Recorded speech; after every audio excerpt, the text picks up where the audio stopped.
Assalamualaikum warahmatullahi wabarakatuh. Salam sejahtera untuk kita semua. Di video kali ini kami akan menyampaikan LK 3.1 terkait menyusun best practice. Menyusun cerita praktik baik atau best practice menggunakan metode STAR, situasi, tantangan, aksi, refleksi hasil, dan dampak.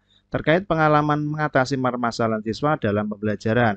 Lokasi di SMK Kusuma Margoyoso Pati, lingkup pendidikan, sekolah menengah kejuruan. Tujuan yang ingin dicapai untuk meningkatkan motivasi belajar dan kemampuan dalam menyelesaikan soal cerita, siswa kelas 12 akuntansi 2 SMK Kusuma Margoyoso Pati melalui model PBL berbantuan media PowerPoint, lembar kerja, aplikasi statistik kalkulator, dan video pembelajaran. Penulis Arif Rahman SPD, tanggal 20 Juli sampai 23 September 2022. Kita masuk di poin pertama, yaitu situasi. Latar belakang masalah dari praktek pembelajaran ini adalah metode pembelajaran guru kurang variatif dan peserta didik pasif dalam pembelajaran, sehingga membuat siswa kurang termotivasi dalam mengikuti pembelajaran. Di samping itu, siswa juga mengalami kesulitan mengerjakan soal matematika yang berbentuk soal cerita. Contohnya, ketika memilah informasi utama dan mendukung, mengubah kalimat cerita menjadi kalimat matematika, dan memilah rumus yang akan digunakan. Idealnya, dalam pembelajaran, guru bertindak sebagai fasilitator, di mana guru dituntut mampu membuat skenario pembelajaran yang menjadikan siswa aktif. Di dalam skenario tersebut, guru diperbolehkan menggunakan atau mengkolaborasikan berbagai model, metode, ataupun media pembelajaran yang sesuai dengan karakteristik siswa dan materi pelajaran. Dari uraian singkat di atas, muncul kesenjangan antara realita dan idealita, di mana selama ini siswa kurang termotivasi dalam proses pembelajaran dikarenakan belajarnya masih monoton, media yang kurang variatif, guru belum memahami karakteristik siswa, pemilihan model yang tidak tepat, dan kegunaan materi tersebut dalam kehidupan sehari-hari. Akibatnya, siswa tidak memperhatikan penjelasan guru dan tidak terlibat aktif dalam pembelajaran. Praktek pembelajaran ini menurut saya penting untuk dibagikan. Menurut saya, mungkin banyak rekan-rekan guru yang mengalami permasalahan yang sama dengan permasalahan yang saya alami. Sehingga praktek ini diharapkan dapat memotivasi diri saya sendiri, juga diharapkan dapat menjadi referensi atau inspirasi bagi rekan-rekan guru yang lain. Saya berperan sebagai guru matematika, mempunyai tanggung jawab untuk melakukan proses pembelajaran yang efektif dan inovatif dengan menggunakan metode, media, dan model pembelajaran yang sesuai dengan karakteristik siswa dan materi sehingga tujuan belajar dan hasil belajar peserta didik dapat tercapai. Poin kedua adalah tantangan. Dari analisis hasil kajian wawancara dan literatur terkait penyebab masalah, tujuan yang ingin dicapai yaitu meningkatkan motivasi belajar dalam pembelajaran dan kemampuan siswa dalam menyelesaikan soal cerita antara lain sebagai berikut. Yang pertama, di dalam pembelajaran, guru jarang menggunakan model dan metode pembelajaran yang bervariasi dan menarik. Guru menggunakan media pembelajaran dan sumber belajar yang monoton. Kemampuan guru dalam membuat atau menggunakan media pembelajaran masih kurang. Rendahnya minat baca siswa terhadap materi ataupun soal cerita yang disajikan.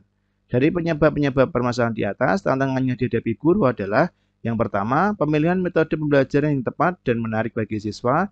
Yang kedua, pemilihan model pembelajaran yang sesuai dengan karakteristik siswa dan materi yang dipelajari. Pemilihan media pembelajaran yang menarik dan interaktif sehingga peserta didik merasa tertarik dan antusias dalam mengikuti pembelajaran. Yang keempat, pemilihan masalah konseptual yang berkaitan dengan materi yang terpilih sehingga bisa merangsang minat siswa dalam membaca. Dilihat dari tantangan tersebut, dapat disimpulkan bahwa tantangan yang dihadapi melibatkan guru dari segi kompetensi pedagogik dan profesional, sedangkan dari sisi peserta didik adalah motivasi belajar dan kemampuan siswa dalam menyelesaikan soal cerita. Poin ketiga ada aksi. Langkah-langkah yang harus dilakukan oleh guru sesuai dengan tantangan yang dihadapi adalah sebagai berikut. Pertama ada pemilihan metode pembelajaran. Untuk metode ini kami gunakan diskusi, tanya jawab, ceramah, dan penugasan. Selanjutnya di poin kedua ada pemilihan model pembelajaran. Untuk model pembelajaran ini kami pilih model problem based learning dan flip learning. Selanjutnya ada pemilihan media pembelajaran. Kami memilih PowerPoint, video pembelajaran, dan aplikasi statistik kalkulator untuk menunjang pembelajaran nantinya. Yang keempat ada pemilihan masalah konseptual. Untuk permasalahan ini kami mengangkat beberapa tema, diantaranya adalah indeks massa tubuh yang berkaitan dengan obesitas, data tinggi badan dan berat badan guru, hasil ulangan harian 2 buah kelas yang disajikan dalam bentuk tabel distribusi berkelompok. Poin terakhir adalah refleksi hasil dan dampak. Dampak dari aksi dan langkah-langkah yang dilakukan dirasa hasilnya efektif dapat dilihat dari bukti berikut. Pertama, pemilihan metode yang variatif, model PBL, penggunaan media PowerPoint, aplikasi statistik kalkulator, pembuatan video pembelajaran, serta pemilihan kontekstual yang dituangkan dalam lembaga kerja sangat efektif untuk meningkatkan motivasi siswa dalam pembelajaran matematika. Hal ini dapat dilihat dari skor motivasi siswa yang diperoleh saat observasi. Pada siklus pertama, rata-rata skor motivasi siswa adalah 4,1, sedangkan pada siklus kedua diperoleh 4,32. Pada siklus kedua, skor motivasi naik sebesar 6,55% dari siklus sebelumnya.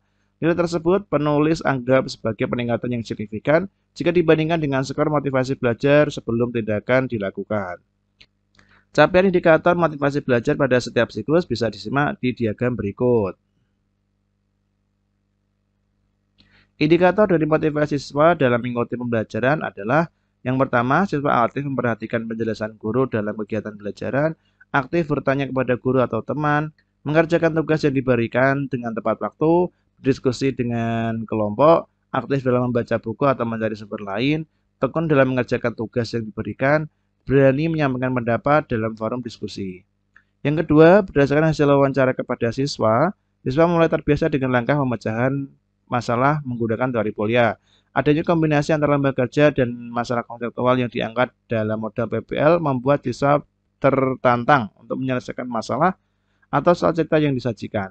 Peserta didik terbiasa dalam memilah informasi utama dan pendukung pada soal, menyusun model ataupun diagram terkait soal, menyusun rencana penyelesaian, memilih rumus yang sesuai, melakukan perhitungan, dan melakukan pemeriksaan. Berdasarkan rata-rata nilai kuis pada setiap pertemuan didapatkan kenaikan di setiap siklusnya. Berikut ini adalah rata-rata dari kuis pada setiap pertemuan di setiap siklusnya. Ini kuis pertama siklus pertama, kuis kedua siklus pertama, kuis pertama siklus kedua, dan kuis kedua siklus kedua. Respon siswa terhadap kegiatan pembelajaran ini sangat baik, dapat dilihat dari kegiatan refleksi akhir pembelajaran. Siswa memberikan refleksi bahwa siswa merasa senang mengikuti pembelajaran, siswa merasa lebih aktif dalam mengikuti pembelajaran, motivasi belajarnya meningkat, serta kemampuan menyelesaikan soal cerita juga meningkat. Faktor keberhasilan pembelajaran ini sangat ditentukan oleh penguasaan guru terhadap metode, media, sintak-sintak pada model pembelajaran yang telah direncanakan dalam proses pembelajaran. Sedangkan faktor keberhasilan dari faktor siswa adalah kemandirian siswa dalam belajar di rumah dan di sekolah. Ketika di rumah, siswa bisa mempelajari buku paket, modul, video tutorial yang telah disiapkan oleh guru. Sedangkan di sekolah, siswa mengikuti kegiatan pembelajaran sesuai dengan fase-fase yang telah ditentukan oleh guru. Pembelajaran yang dapat diambil dari keseluruhan proses tindakan ini adalah guru terus belajar, mempelajari berbagai macam metode, model, ataupun media pembelajaran. Dengan adanya metode, model, dan media belajar yang variatif, inovatif, dan kreatif, diharapkan kegiatan pembelajaran dilakukan bisa membuat siswa nyaman dalam belajar, sehingga tujuan pembelajaran dapat tercapai. Di samping tujuan pembelajaran, siswa juga diharapkan terbiasa menggunakan teknologi dalam menyelesaikan permasalahan sehari-hari. Terima kasih. Bagi Bapak dan Ibu yang punya masukan, bisa tulis di kolom komentar. Wassalamualaikum warahmatullahi wabarakatuh.